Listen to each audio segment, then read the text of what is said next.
country, these are professional people. You know what they say? Do you want to kill me? Why are you asking me if I have will? I say, is it me that will come and inherit your money if you die? It's not me, what's my own? It's for your dependents, your wife and children, or the vice versa. Because, you know, sometimes we feel like it's only men that should have will. But women should have will as well. Exactly. If you have anything at all of value, you need to will it. Exactly. Yeah. Exactly. Anytime they see me, they don't want to feel me. They just want to talk. Check it raw, well, okay.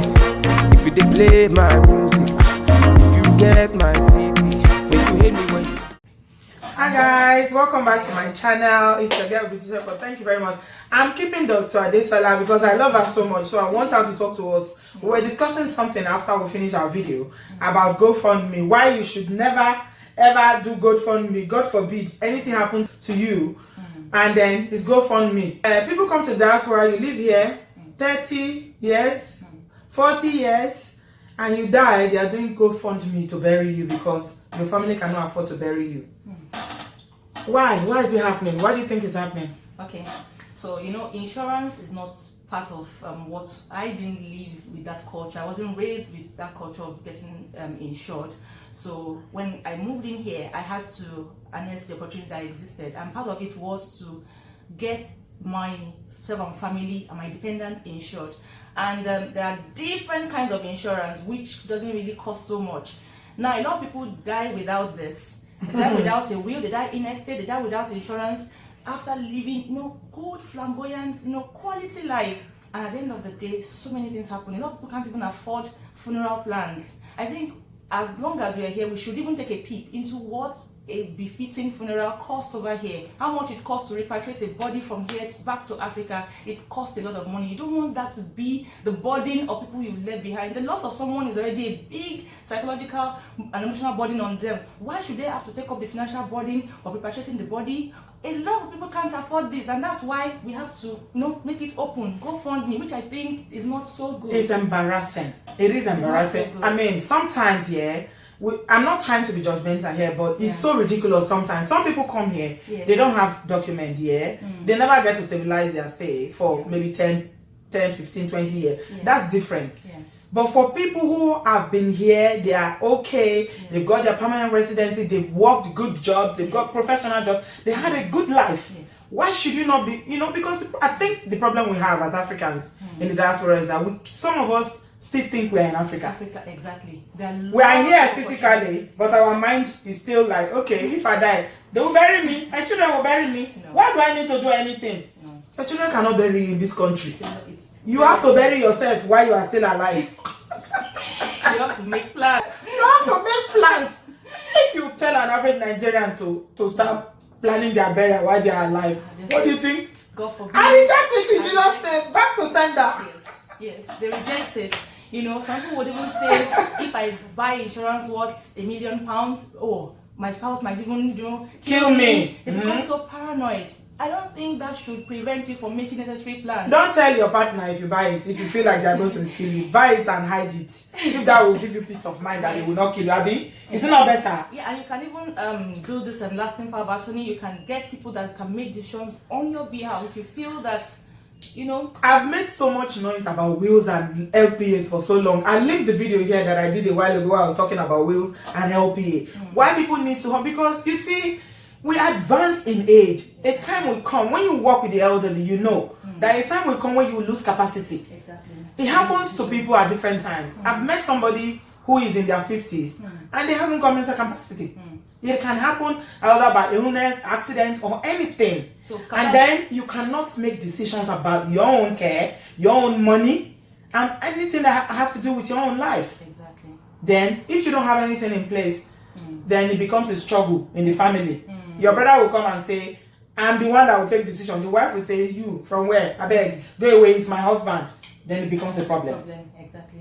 And this can be avoided. You can avoid it easily by having an LPA. You can do it yourself. You don't need a lawyer to do it for you. Just go to the website. You will see it there. You can do it yourself. Lasting power of attorney. When anybody is 18 and above, they can be your appointee. A child can do it. Anybody can do it. A friend, a trusted friend. Can you know about this? Yes. Not necessarily your spouse or your pastor. Yeah. Someone that you trust that would make the best decision in your best interest. And we've got one for health and one for your finances. Then you can also do wills, you can do trust, these are things that you can do to put our house in order. And the earlier you do this, the better and cheaper for you. You were saying something about how, no, I was telling you about how people think it's expensive to do these things, but it's not. No. You see, my mobile phone contract, I pay £60 a month. That's less than what I'm paying for my insurance. Exactly. So you see, it's cheaper my than mobile insurance phone. costs less than £20. Yeah, yes. I have income protection. Yes. I have life insurance. I have critical illness. Yes. All of them put together is not to what I pay for my. Honestly, it's not. Yes. It's not. So it's not something catastrophic. It's not something that you would even feel. That is, paying for insurance is not something you would feel. Something is money you can just give away, but it gives you peace of mind. If anything happens, you're sure that you are not leaving any burden or too much burden on your dependents. This burial one is the one that I feel like a lot of adults, yes, African adults who live in the diaspora, don't take seriously. They don't do anything about it. Would want to be buried back home. Which is very expensive. It costs a lot of money to repatriate the body. It costs a lot of money for the logistics and paperwork. Why? Is it to be buried in their house they built? A lot of people don't. They want. I really don't know, but it's not the cultural sentiment. Why? If you die, it doesn't matter where they bury you. Well, are you going to? Okay, it's reincarnation, so you will not reincarnate and become white or something. No, some people want cremation. Even some people talk about cremation. Black people. I've heard one or two people. Hi. Yeah. Cremation. They're not Nigerian. Are they Nigerian? Crem what? Don't mention it when the poorest. God for cremation. So come on. No, there are different options, and that is cremation why is the cheapest. But most black people don't want to be cremated. They want to be buried. Yes. Yeah. And you want a befitting, ceremonial burial, which costs money. You can pay a little sum towards once one is born, death is certain. But we always want to spend as much time with our loved ones in good quality of health. But we also need to take responsibility, keeping in mind that this would happen and things will happen after that. Yeah, you have to keep your house in order. Keep your house in order. Most people, I don't know, insurance scared them. I don't know why. You should take some insurance out. And it's not unaffordable. It's not expensive. Insurance is affordable as long as you are working. You just set up a direct debit and you are paying it monthly. Something that anybody can afford. It's not something that is just huge money that is only for a certain class of people. I know it's not unaffordable. Yeah, it's affordable. It is affordable. Yes. Because you need to think of your loved ones. If you drop dead today, what's going to happen to your children? Yes. It's not only for men. We're not only talking about men. I think everybody should have it. Yes. Women should have it. Men should have it. Yes. As long as you have dependents, you need to take insurance. Life insurance for yourself. Income protection. You can even buy insurance for your children. Some of them fall ill and they need specialized care. You can pay a little bit towards that. Do you think that maybe because NHS is operated in a way that we pay directly from our income, it discourages people from taking health insurance? Unlike in the US, where you have to have health insurance. In a way, a lot of people feel that NHS will take care of everything. It's not everything NHS even takes care of. There's some that you need to pay for. There's some that you have to be eligible for. Yeah. And I think everybody should take responsibility to find out, based on their status in the community, what I'm eligible for, what my children are eligible for, and make the necessary plans on time when you still have capacity. Yeah. Once your capacity is gone, I'm afraid you might not be able to examine a lot of things about your care. And imagine you've worked so hard, you've done so much, and just find out that your house and everything is just crumbling right in front of you. Yeah, that won't be good at all. Yeah, and you know what?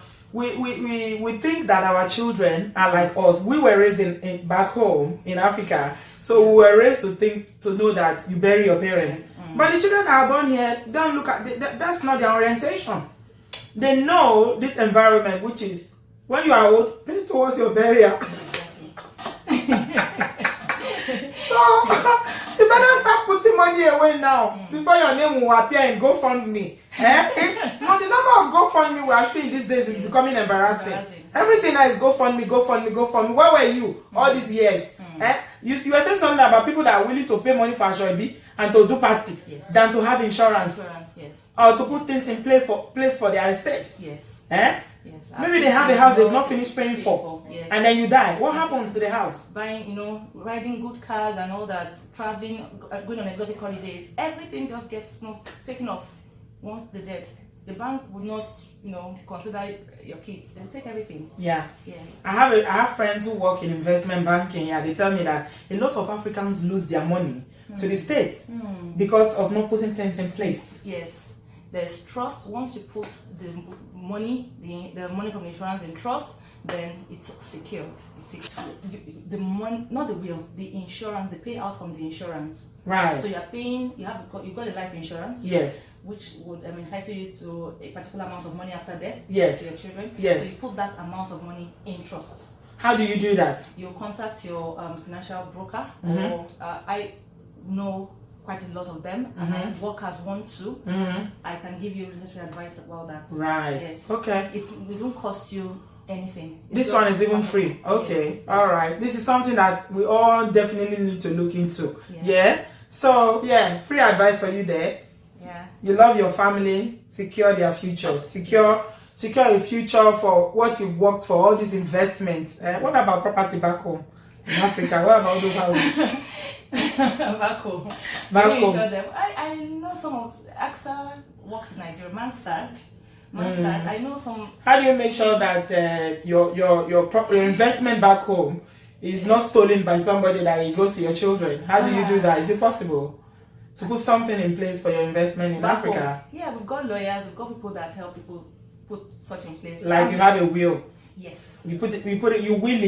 You can put it within your will here in UK. That you got this house. Okay, or you have a business back home in Africa. Exactly, and you can also employ out of a lawyer to confirm that this exists and at this worth, and also work along with. Or if you have money in a bank account in Nigeria, for instance, you have a huge amount of money in Nigeria in your account. Because a lot of people, they live here physically, but all their property and everything they own is back home. You can put that in a will here and to be executed.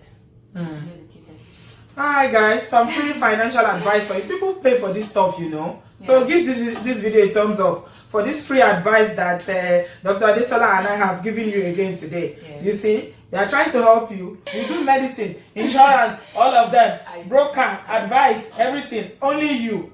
All-round woman. Well done, Jerry. She's from Ekiti State. Those people, they know book too much. Professor in every house in Ekiti. Anyway, thanks a lot, Dr. Adesola. We're so happy to have you. Thanks so much. Thank you guys for watching. I hope you had a good time watching this one again today. And I'll catch you guys in my next one. Say bye-bye. Bye. Bye. Anytime they see me, they don't want to feel me. They just want to talk. Take it raw, okay. If they play, man.